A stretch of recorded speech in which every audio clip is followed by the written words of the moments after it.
Welcome to Folkways, the Folklore of Britain and Ireland podcast. Hey, how you doing? I've got something a little different for you today.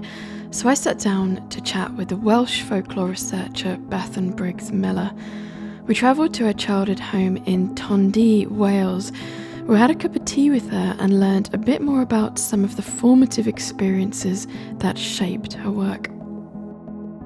Enjoy tales of friendly afterlife figures, the not so friendly, and what these stories might mean in our relationship to a specific place. Enjoy.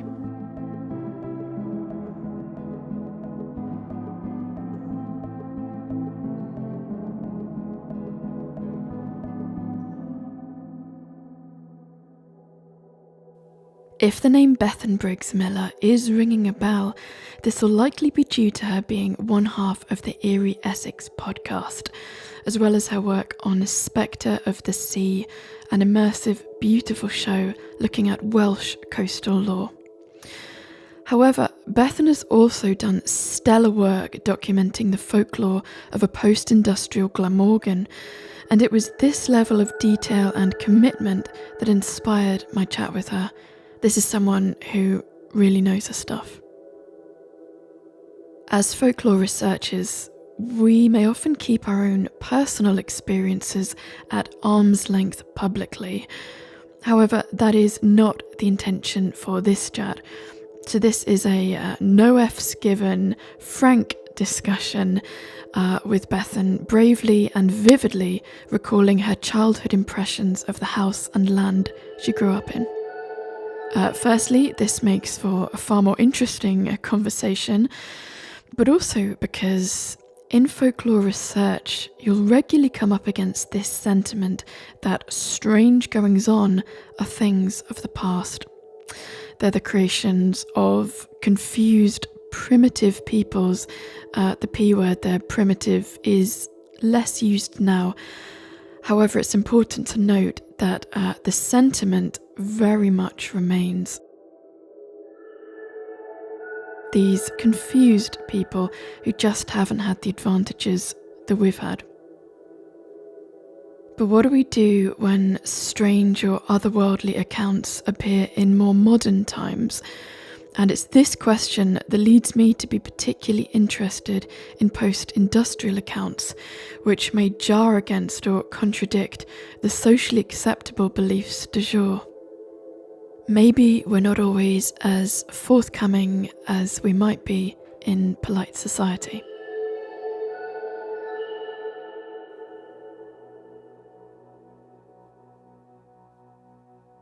Here are the stiffening hills, here the rich cargo, congealed in the dark arteries, old veins that hold Glamorgan's blood. The midnight miner in the secret seams, limb, life, and bread. Mervyn Peake. The mountains of Glamorgan. The mountains of Glamorgan look down towards the sea. Their song is clear as any bell, in melodies that sink and swell, and there they stand to sentinel, a land of mystery. The mountains of Glamorgan grow wondrous in the spring. Perhaps our dead folk gather there to bless their land in song and prayer, for every thicket, nook and lair is loud with whispering.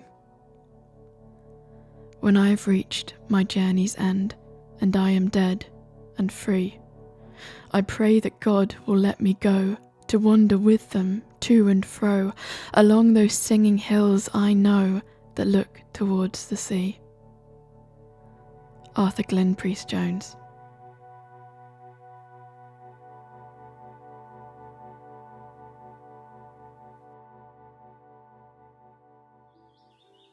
I travelled to Bethan's old family home in South Wales one bright, although extremely cold, spring morning.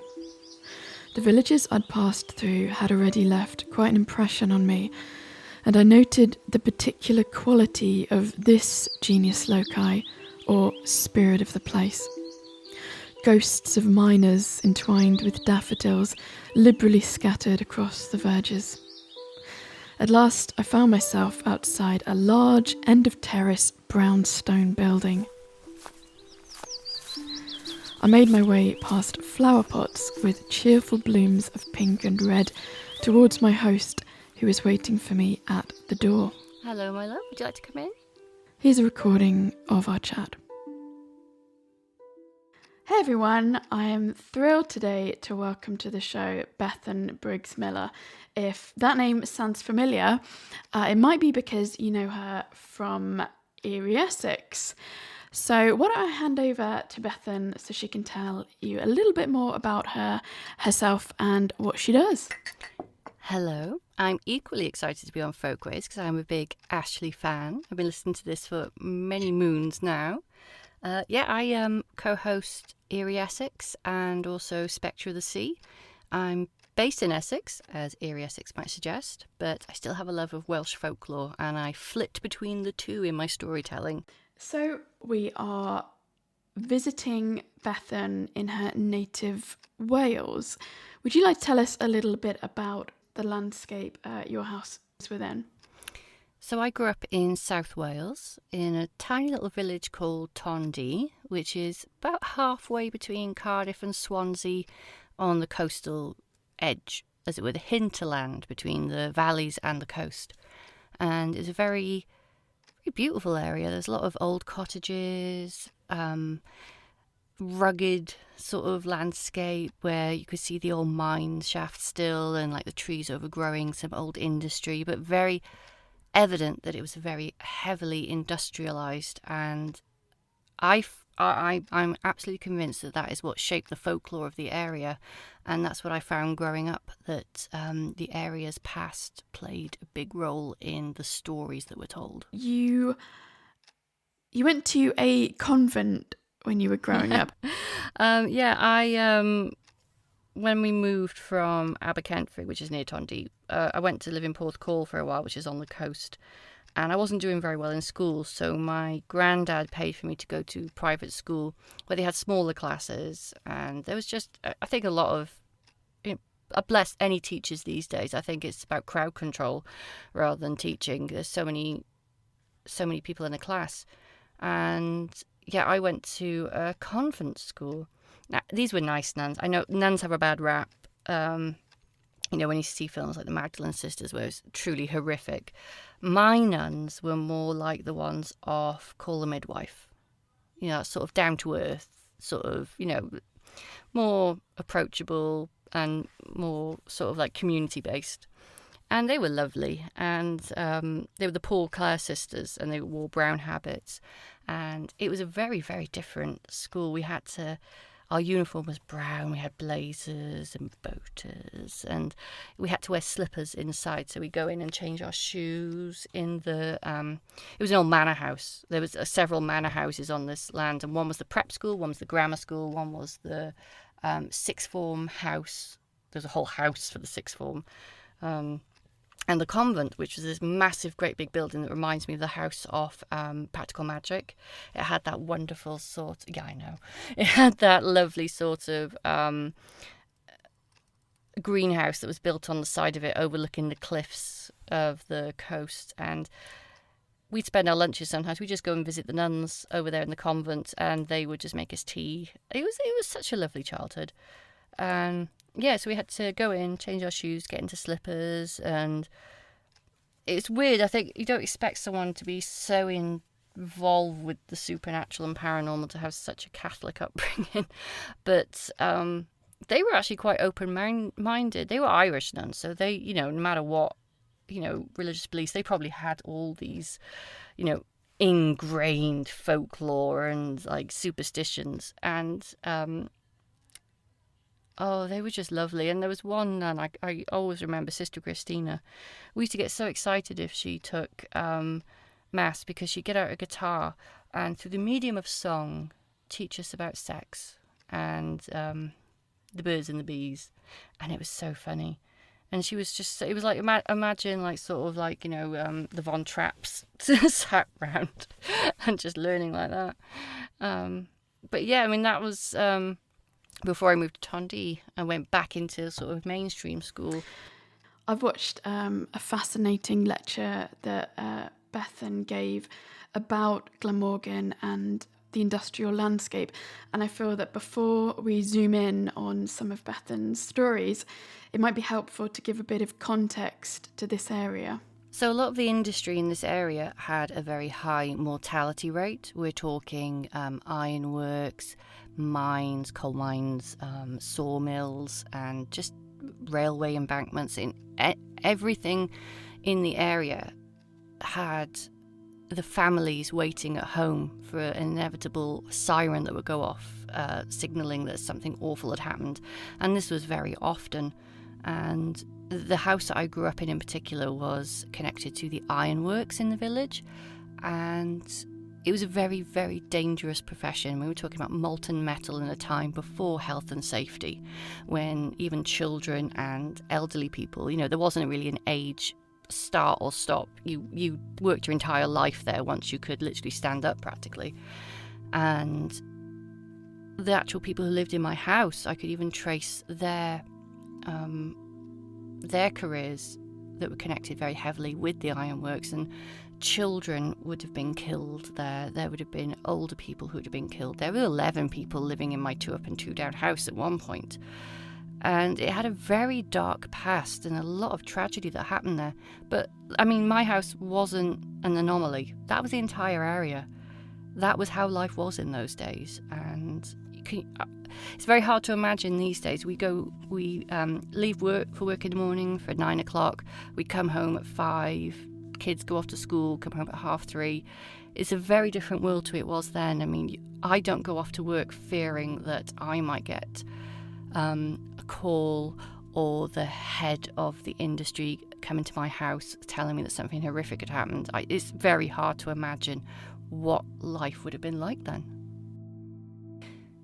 So when I finished uni, one of the little sort of volunteering jobs I did before I got a job was updating the database at the local archive on deaths, marriages and births, and I spent a lot of time on deaths, and my own house popped up once where 2 children who lived in my house had been cleaning out the coke ovens across the way. They'd forgotten they were in there and shut them and turned them on. I think you can guess what happened there. There had been a little boy who had run across the road and got trampled by a cart outside the house. There had been a woman who lived there who was going across the way to the ironworks to drop off some lunch to her husband, and a stray cart had come loose and flattened her. And I don't mean that as a turn of phrase, literally. So this was like an everyday, horror was on the horizon every day, and that's just my house. Yeah. So I wanted to talk a little bit more about your house specifically, because I think first putting it in the landscape of the industrial area at large is helpful, but can you talk to us a bit about your experience growing up in this particular house? So we moved to this cottage in, I think it was about 1997, 1998, so I would have been about 11, showing my age there. And it wasn't a slow burn on, you hear a lot of stories where people move in and there's a slight thing that happens and it all builds up. Well, a lot of the activity started on day one.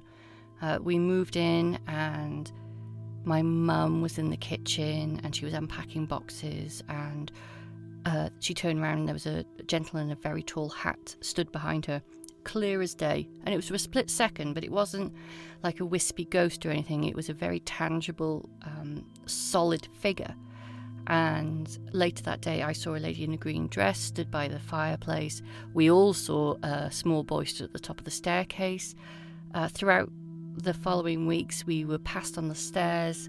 We were passed in the passageways by people who were just going about, almost like a time slip. We were just running alongside this other timeline. We were overlapping, and sometimes you felt like you were actually witnessing each other or acknowledging each other, but it was very busy. It wasn't a quiet paranormal start. It was quite a bustling, ghostly occurrence, which I know is quite odd for a lot of cases. I mean, I never got a bad sense from a lot of them. There was always a sort of they were connected to the house because they loved the house. So if we ever did any work in the house, they would appear almost like they were checking in. Like if I passed over, or even living, you like to go back to your old house. You like to go back to where you grew up. There's something very nostalgic, and I don't know why nostalgia should stop after death. I think a lot of them visit to see what is happening. And some of the times, as I said, it felt a little bit like stone tape theory, where the very fabric of the building replays what has happened in the past. I don't know if any of them were connected. Through looking at records and looking at old photographs, I have noticed the lady in the green dress who liked to stand near the fireplace was a lady called Mrs. Mullins, and a lot of the neighbours' parents knew who she was, and they said that's where she liked to stand. She liked to stand there when people came around, and there was never it was a very sort of warm feeling. It was a very happy home. Did you have a sense that any of these people could see you and your family? Now and again, yes. There would be like a shocked exchange. I would be shocked that I saw someone. Like there was, I was walking from the kitchen to the living room, and there was like a sort of like little tiny room between the two of them, and that's where we had all the bookcases. And I was coming from the kitchen one day to the living room, and there was a gentleman who was looking at my dad's books, and I saw his hand just reaching up to pull one of the books off the shelf, and he looked around, and we caught each other at the briefest of moments, and we looked each other dead in the eye, and we both looked like, holy crap. And then he went, and I went on my way, and because it was so real, it wasn't an obvious ghost. I took about 10 steps before I realised that was odd. It was so real that it didn't strike me at first it was a ghost. It's like, oh, that's odd to see someone in the house. Oh, there shouldn't be someone in the house. And that's how a lot of the ghosts were. It wasn't very sort of woman in black or anything like that. It was a very sort of like 2 seconds later, oh, that's not right. Oh. Did you have a sense that they were surprised to see you too? Definitely. And that went on for a long time. I mean, it became almost part of the fabric of the house. There would be people in there. Neighbours would come in and say, oh, who was that person stood in the corner? And you'd have to explain there wasn't anyone stood in the corner. That was just a guest of the house. So what did these people look like? I mean, how could you tell that they didn't belong here? The dress.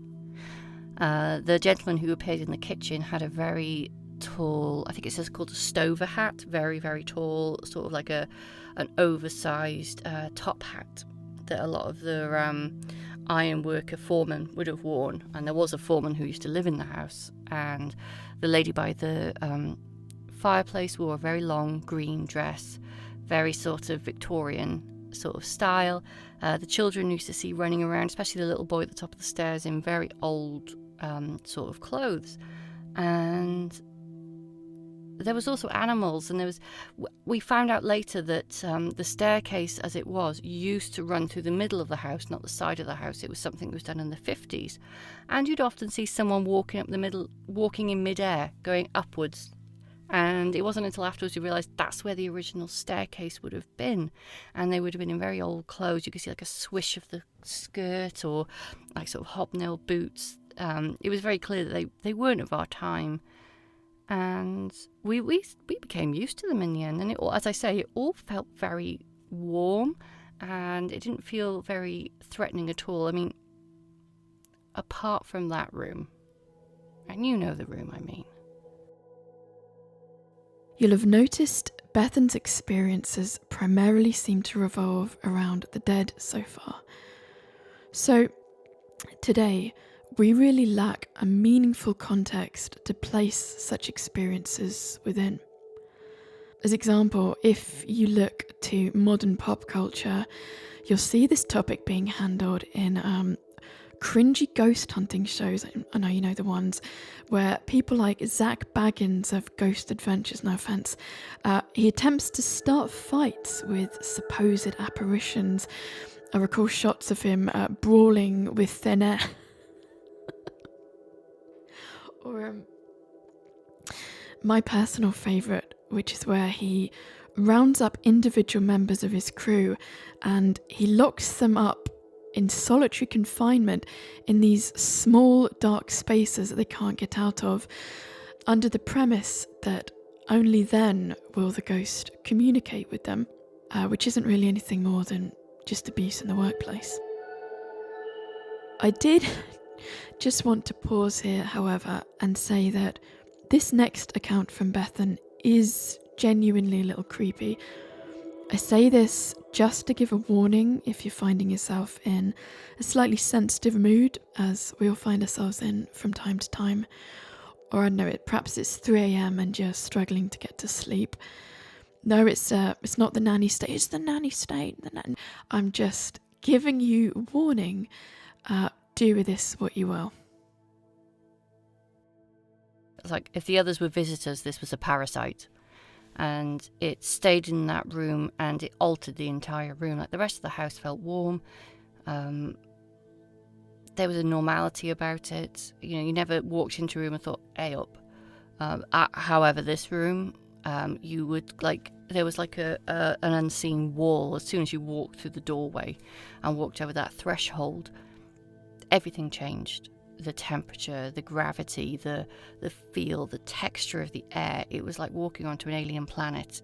And I can't tell you how many mechanics, how many plumbers, how many people we had out to see what was wrong with that room. Why was it always so cold? Why was it damp? Why did it feel so bad in there? Was there like carbon monoxide or something? We ruled everything out. I mean, my dad's very skeptical, so he never once thought, oh, this is paranormal. So he tried everything and called on everybody to try and find out what was wrong. But as soon as you walked in that room, you felt a little part of you sort of back away. It's like, even if your like sort of like sense of self-preservation, that little part of you, this fright or flight, would immediately kick off. There was something not right in that room, and it was down to the smiling man. So is this your personal bedroom? It was. Well, I had 2 rooms. Being an only child, I had. They were very small rooms, so I had a very small bedroom. There was just enough room really for a bed and a wardrobe. But I was given the second room, which had a little sofa, some bookcases where I put all my videos. We're talking VHS days here, and a television, and that's where I hung out. And that's where I brought my friends around. That's where I sat and watched films and read and did my homework. So I spent a lot of time in that room. And I think, you know, when you hear a lot of ghost stories where people say, why didn't you leave? It's amazing what you'll get used to if it's your home. And I got used to the evil in that room, which must sound very weird. And it wasn't just the feeling of the room, it wasn't just the atmosphere, but there was definitely a singular presence in there that would now and again make itself known. And it didn't start straight away, it was just that feeling in the room. But as time went on, it sort of gathered itself. And I did eventually see it one day. I think the longer I stayed in that room, the longer it got something. I mean, typical sort of poltergeist story. I was a teenager. I was a very boring teenager. But still, it was that sort of time where you hear a lot of like Enfield or Battersea or the Pontefract ghost. There's always a teenager at the heart of it all. The poltergeist seems to gain power from that. It was the perfect storm, as it were. Perhaps if I'd been a bit more rebellious and a bit more obnoxious, it might have got more power, but it must have been starving, bless it. I was so boring. But after a while, I mean, I got very ill. It's when now looking back, I know I've got a health condition, and it's only in the last few years that it's really become recognisable in the medical community, and it's Ehlers-Danlos syndrome.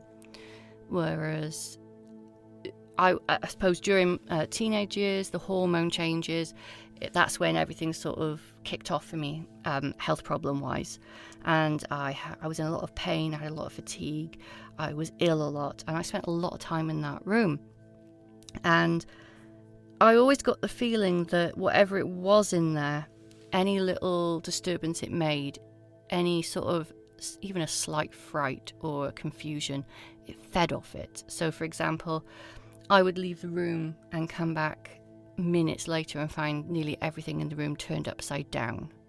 So, vases, cups, glasses, videos, picture frames, they'd all be turned upside down. I mean, there's no way on earth anybody could have done it. I didn't have any siblings to play a prank on me. I had an 80-year-old grandmother who, bless her, wouldn't have had, even if she had the inclination, wouldn't have had the capacity to do that.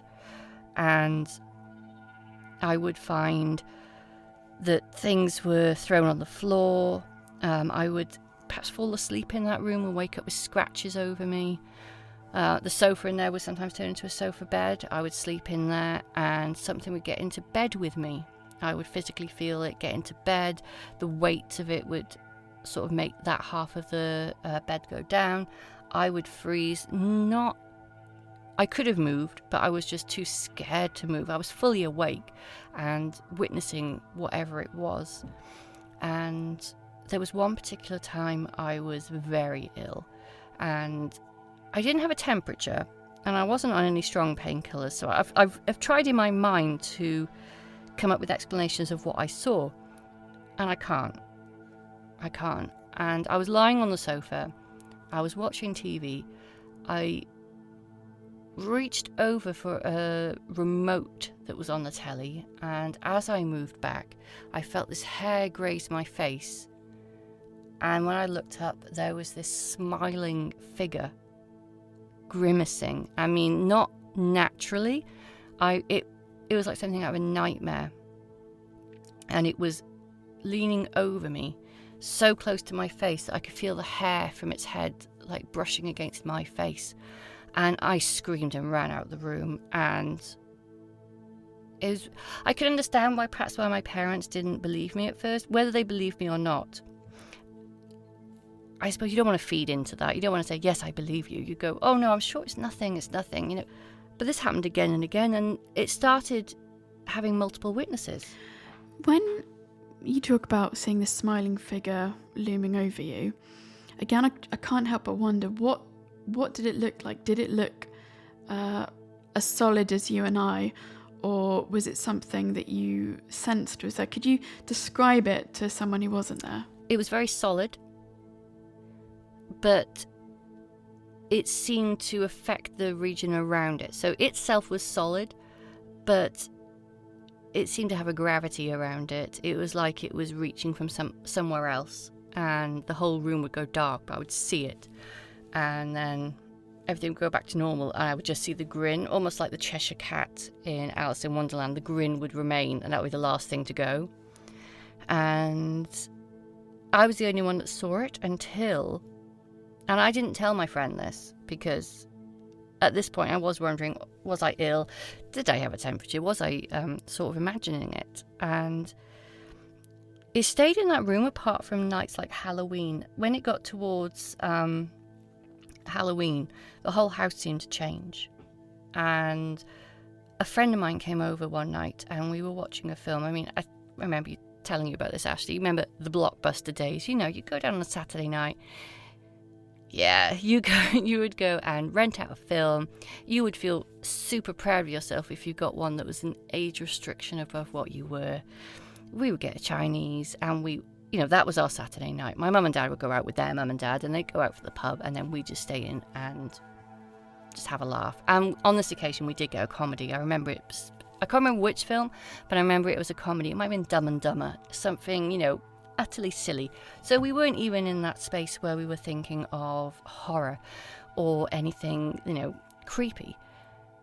And we were laughing, and I can't remember what we were laughing about, but it was a proper belly laugh. And, where you can't even, breathe, that sort of laugh. And we both, at the same time, looked in the centre of the room and screamed. I mean, shrieked. I felt my heart fall out my arse, and we ran out the room. We ran into the kitchen, and I saw my friend Zoe's face, and it was grey. I was feeling sick, and we both said to each other, "What did you see?" And we both saw the same thing. A face appeared in the middle of the room, grinning at us, and it was the grinning man. It was Smiler. And he, for some reason, had come out of my room and was down there with us that night, and the dog was going mad. It didn't like what was in the room. The whole room had become the same atmosphere as that room for one night. It affected everything where it went. And then it was consigned back to that room again, and now and again it would come out. But it was mainly in that room. But that is, for me, having that multiple witness really made me think this is something real here. I guess my question would be, did you feel that it was linked to the house? Because this seemed to be attached to a particular room. So what are your thoughts on why it was still lingering around here in the late 90s? Well, ironically, that room was the youngest room in the house. It wasn't even an old part of the house. It was an add-on. So the other entities seemed to be fixed to the older part of the house. And there was one occasion where, same friend, Zoe, we were in that room and we decided to do a Ouija board, which I know is, last thing you want to do. Bethan! I know. Damn it. I know. I've been told off by my mum since then. But don't worry, we didn't actually get to do it because we set it all out. We had all the ripped bits of paper with the alphabet and yes and no and goodbye and, the whole shebang. And we had the glass upside down on the table. And before we were reaching for it, and before our fingers touched it, it flew off the table and smashed. And there was a distinct feeling that something in the room was going, no, you do not want to contact this thing. And because it only stayed in that room, and this is purely going on instinct and how I felt, I feel as if everything else in the house was there to protect people from it. It was consigned to that room for a reason.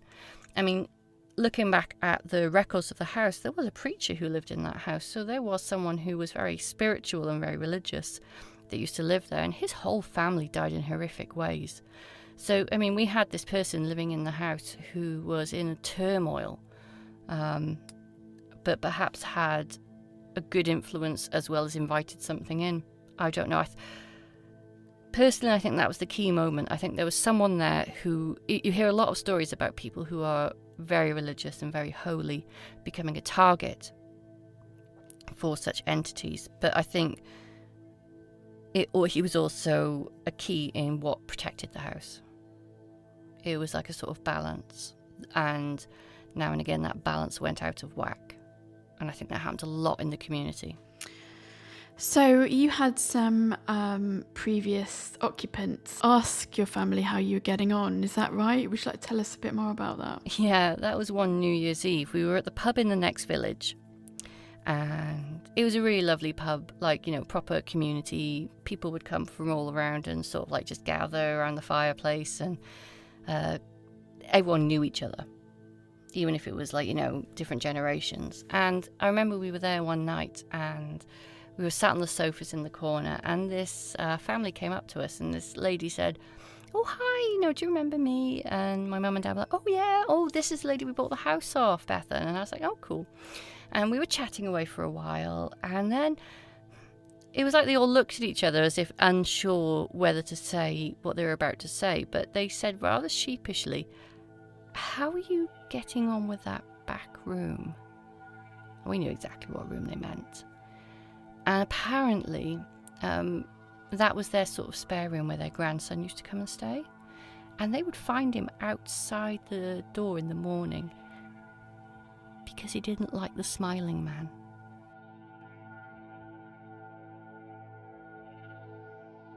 So Bethan was telling me about this at the pub last week, a small village pub. And the past couple of nights I've been... Because... when you're out in public and you're having a laugh and a drink, this is very interesting, ha ha ha. And then when you're home and the lights are off, it's a different story. So, well, you say that, but every time I started talking about it, something in the pub went wrong. Someone dropped some glasses, the dog would bark at us, someone fell off the chair, someone's walking stick went on the floor every time you mentioned Smiler. So I was thinking a bit about how we opened this chat, which was talking about the surrounding area. And you mentioned the stone tape theory earlier, which I wanted to bookmark. And I was thinking, what do we do with landscapes, for example, like Tondu, where there's been a lot of tragedy, a lot of death? How do we interact with these landscapes? Do we say, well, this is kind of a problem area and we'll leave it? Or is there a way that we can deal with it in a more meaningful way? And I'm not putting Bethan on the spot here, because I'd really like to pose this as a question to my listeners as well. Because the stone tape theory, it's this idea that the landscape itself, or indeed structures, contain a memory, like a tape that's looping.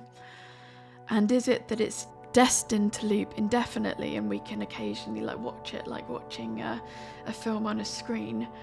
Or in some way can we affect this loop? To be honest, I don't know if I subscribe to stone tape anyway.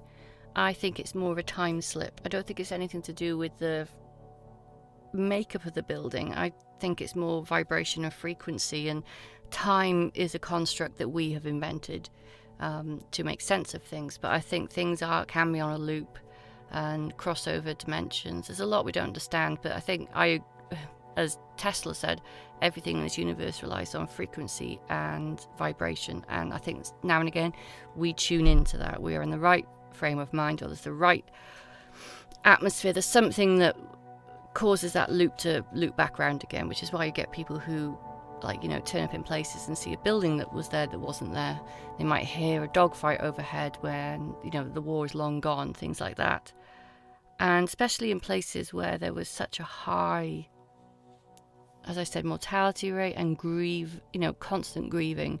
But also I find it very interesting that especially in Tondu, there was a lot of digging into the foundations of the earth. I mean, of all the places on Earth, yeah, I know we're trying to get to the moon, we're trying to get to Mars, and there's the whole thing with we don't understand the deep sea. But to me, the subterranean Britain is like another world. The amount of folklore about what happens beneath the surface is fascinating.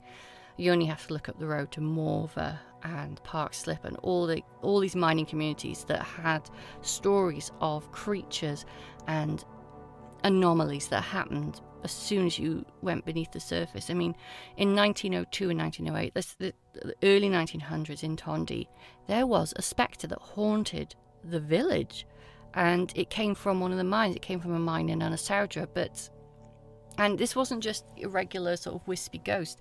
This was an entity that strangled people. I mean, the description of it will haunt me. This cadaverous figure that would glide towards this person, whoever witnessed it, and grab them by the throat and throttle them, and would only let go if they were strong enough to beat it away. And so many people saw it, and there was even bands of men and boys who went around the village with, I mean, it's like, pitchforks and torches. It was a proper sort of medieval scene, hunting this thing down. And this all came from a mine, and it stuck with people. I mean, even now, if you go on social media and look, there are people whose grandparents still talked about it. There are people that said, oh, I think I've seen something similar down this path. And there are still, I used to walk to school past the bridge where it happened. I used to walk past the marsh where the buildings of the mine were sinking into it. It was proper, it looked like another world. And I think we live alongside these things, and part of making our peace with it is remembering these stories and acknowledging these stories and passing them on. I mean, especially with things that are so horrific, like the Morfa pit disaster up the road, like the things that happened in the village. I mean, it wasn't actually that long ago, and we're talking about 100 years. That's a blink of an eye in the whole world. And I think sharing these stories and keeping them going keeps the blood flowing in the area. It keeps memory going, and I think it's that a community's memory makes its peace with the land.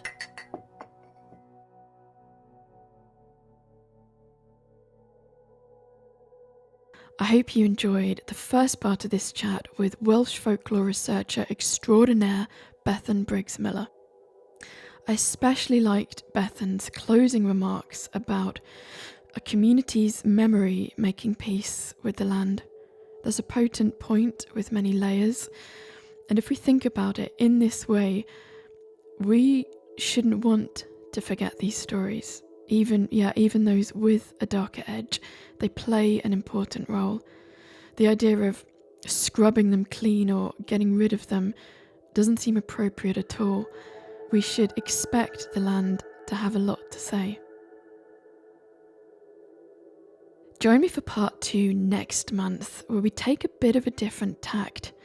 We find ourselves at twilight in a small fishing town in the marshes of Essex. And this time, we take a bit more of an upbeat approach as we think about the role that folklore plays, plus tips for spying cryptids, and how the madness of modernity need not stop us meaningfully connecting with the land directly around us. That chat is the important other side of the coin to today's conversation. We look forward to warmly welcoming you back then. Take care of yourself.